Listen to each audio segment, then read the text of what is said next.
Les compilations de football sur YouTube, c'est fini les amis. Bonjour à tous, nous sommes de retour sur YouTube. C'est un très grand plaisir de vous parler aujourd'hui devant cette caméra. Mais avant tout, merci beaucoup pour toute la force que vous nous avez apportée lors de ce dernier mois, lors de ces dernières semaines. Suite à la suppression de notre chaîne YouTube principale, ça a été difficile, vous avez été nombreux à nous envoyer des messages sur Twitter, sur Instagram et sur Facebook. Et merci pour ça. C'est ce qui nous a motivés à nous lancer dans une nouvelle aventure, dans un nouveau départ, dans un tout nouveau format comme vous le voyez, avec un nouveau décor juste derrière moi que je vais vous montrer plus en détail. Un poster de Maradona, paix à son âme. Il y a Ronaldinho et Messi, très jeune Messi. Des photos de légendes du foot comme vous le voyez, des joueurs qu'on apprécie, mon frère et moi particulièrement. D'ailleurs je pense que vous savez qu'on est deux à gérer cette chaîne, deux frères jumeaux.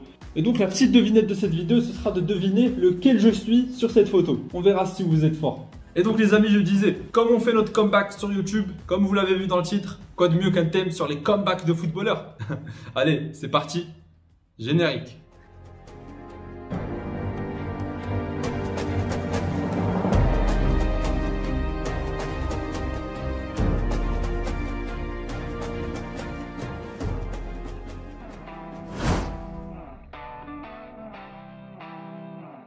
Entre 2011 et 2016, les plus anciens s'en souviennent, Gundogan était l'une des pièces maîtresses du 11 de Jürgen Klopp à Dortmund. Il a disputé 157 matchs sous le maillot jaune en inscrivant au passage une quinzaine de buts et en délivrant 20 passes décisives. Durant ces 6 années, il aura également remporté une Bundesliga, une Coupe d'Allemagne ainsi qu'une Supercoupe et a réussi à se hisser jusqu'en finale de Ligue des Champions avec Dortmund. Une finale d'ailleurs dont on se souvient très bien, qui s'est jouée sur le fil avec un Arjen Robben héroïque qui a pris sa revanche contre Subotic. Je ne sais pas si vous avez la référence, les vrais l'auront, mais c'était une vraie finale avec beaucoup de suspense, l'une des meilleures de Ligue des Champions de la dernière décennie pour moi. En mai 2016, c'est le début des galères pour Gundogan. Touché au genou, il manque l'Euro avec l'Allemagne. Mais malgré cette blessure, il signe quand même à Manchester City pour un montant de 27 millions d'euros pour venir renforcer le milieu des Citizens, avec un Yaya Touré qui est de moins en moins performant et qui n'est pas dans les plans de Pep Guardiola. En décembre 2016, quelques mois après son arrivée en Angleterre, la première saison de Gundogan avec Manchester City est déjà terminée. Il est alors éloigné des terrains pendant 241 jours, soit 8 mois. 8 mois, vous imaginez, c'est la durée de toute une année scolaire. Et donc, le 13 août 2017, Gundogan fait enfin son retour et commence peu à peu à retrouver son vrai niveau. Il enchaîne alors 3 saisons entre 2017 et 2020 avec près de 150 matchs disputés avec les Citizens, ce qui est très bien pour un joueur aussi fragile. Et là les amis, cette saison 2020-2021, Gundogan explose. À 30 ans, au top de sa forme physique et dans un nouveau rôle beaucoup plus offensif sur le terrain, il est plus fort que jamais. En 39 matchs disputés cette saison, il a déjà inscrit 16 buts et délivré 4 passes décisives, ce qui constitue déjà un record personnel pour lui. Et tout ça, les amis, c'est de très bon augure pour l'Euro qui commence dans quelques semaines, quoi.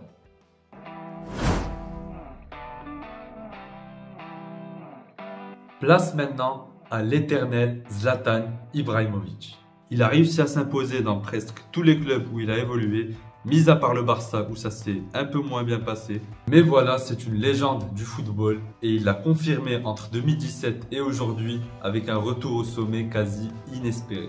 Le 20 avril 2017, soir de quart de finale d'Europa League entre Manchester United et Anderlecht, Zlatan perd ses appuis après un saut. Et bam, rupture des ligaments croisés. Dans cette vidéo, il n'y aura que ça de toute façon. Les ligaments croisés, c'est le démon des footballeurs. Toi-même qui regardes cette vidéo, forcément, si tu n'as pas eu une carrière de footballeur, c'est à cause des ligaments croisés. On connaît la chanson. Donc Zlatan a mal et se blesse gravement pour la première fois de sa carrière. Et à ce moment-là, tout le monde se dit 37 ans plus ligaments croisés, c'est mort. Faudrait qu'il prenne sa retraite. Mais Zlatan dit non. Pour lui, Lions don't recover like humans. 7 mois plus tard, après un travail acharné, le Z est de retour et file aux États-Unis.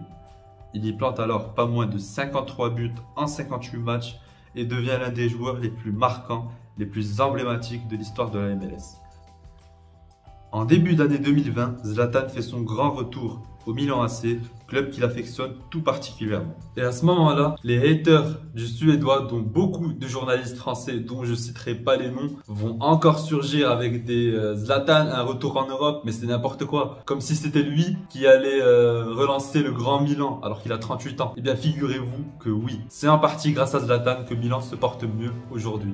Depuis son retour, Zlatan a inscrit une trentaine de buts avec les Rossoneri et a grandement participé au retour du club en haut du classement de Serie A. Si les hommes de Pioli continuent sur cette voie, ils pourront enfin retrouver la Ligue des Champions la saison prochaine, 8 ans après, une éternité pour l'un des meilleurs clubs de l'histoire.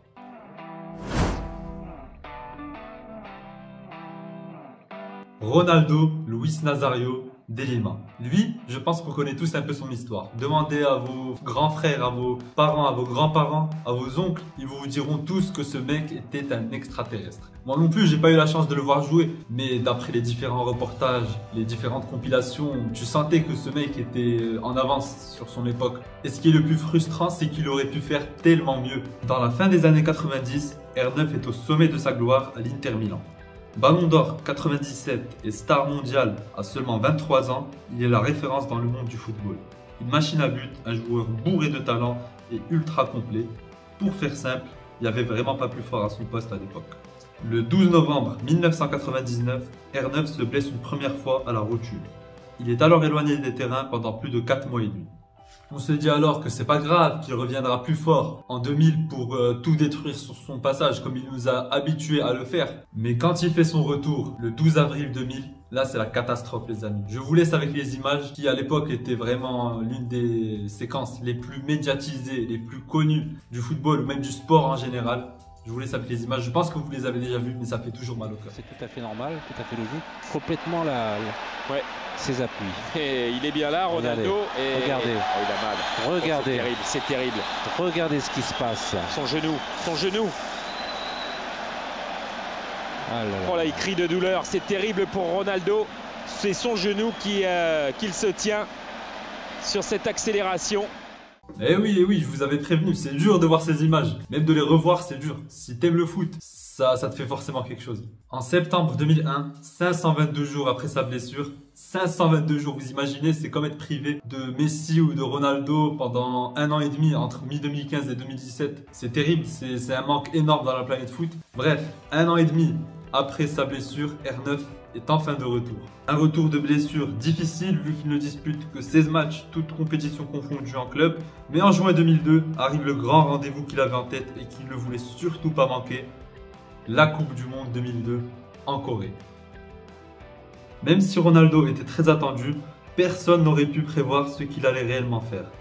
Meilleur buteur du tournoi avec 8 réalisations, décisif en finale grâce à son doublé, il met absolument tout le monde d'accord.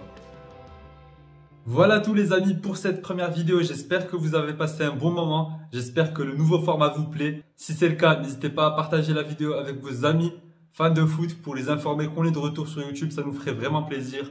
Et sur ce, prenez soin de vous, bye tout le monde.